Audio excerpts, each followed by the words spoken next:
tous les ingrédients étaient en votre défaveur. C'est ça, encore un jour sans.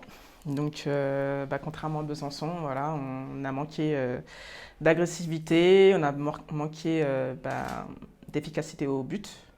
Voilà, on jouait moins ensemble, on était approximatifs dans les passes ou dans les placements. Enfin, on a été approximatif sur pas mal de phases de jeu, donc voilà. Il y a eu des périodes où ça allait plutôt bien, mais en fait le problème c'est que l'écart était déjà fait dès le début.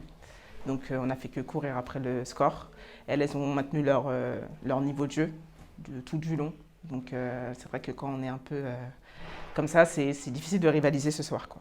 Surtout au niveau de la défense que ça a pêché. Avec autant La de buts dé- encaissés, on ne peut pas espérer aller chercher une victoire. oui, c'est clair que défensivement on n'y était pas, il n'y avait pas du tout de communication.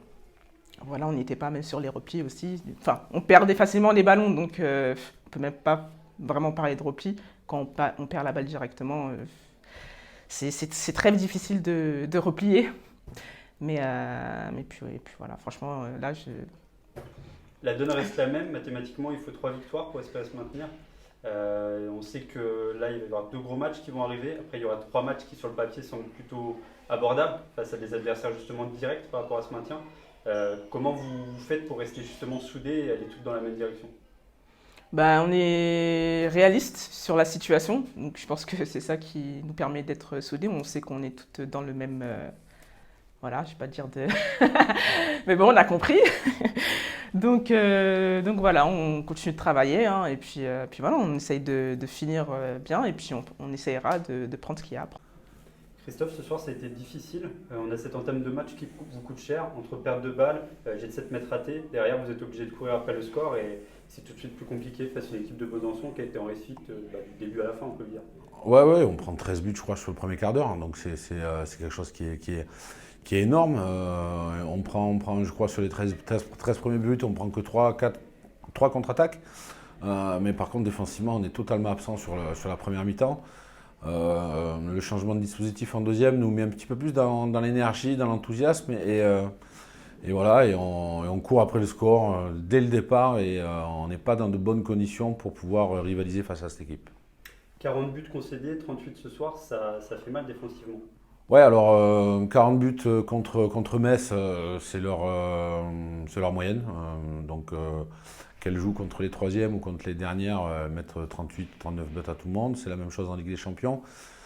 Donc voilà, c'était pas un objectif très très fléché Metz. Voilà, il y avait des objectifs de contenu, notamment en attaque et sur le grand espace. On a eu 65 possessions de balles contre Metz, qui est quelque chose de très positif, puisque Metz en a eu 60, je crois. Donc on a mis du rythme, on voulait faire la même chose aujourd'hui, sauf qu'on se met très vite en difficulté sur notre début de match. On est obligé d'y penser. Pour assurer le maintien, il va falloir les gagner. Au moins 3 matchs. Il n'en reste plus que 5. Il y a 3 matchs qui, sur le papier, semblent un peu plus abordables, vu que c'est face à des adversaires directs, on va dire, plutôt du fin de tableau. Après, on retrouvera Nantes et Paris. Paris que vous avez su battre en Coupe de France. Comment vous faites pour rester toujours dans la même lignée et avec autant de motivation pour aller aborder chacun de ces matchs qui sont désormais de plus en plus cruciaux? Je pense que le résultat ne doit pas être un objectif, ne doit pas être absolument atteignable, et du coup ça parasite, ça met de la toxicité un petit peu sur les attitudes, sur la volonté de jouer, sur les intentions. On se précipite, on force un peu le jeu. La volonté de gagner, c'est important, mais je pense qu'on a plutôt intérêt à se concentrer sur le chemin, sur la manière avec laquelle on doit trouver des équilibres, trouver des paires défensives pour qu'on puisse être plus performant, la manière avec laquelle on doit aider nos gardiennes à faire plus d'arrêts, parce que c'est ce qui va déterminer la victoire ou la défaite. Donc voilà, depuis janvier, moi je suis vraiment concentré sur ça. Forcément, on a une obligation de gagner, mais après, je reste très concentré sur la progression des joueuses, sur leur progrès individuel. C'est comment réussir à trouver des affinités et des équilibres qui nous permettent de jouer à la fois des deux côtés du terrain et à la fois en limitant les pertes de balles.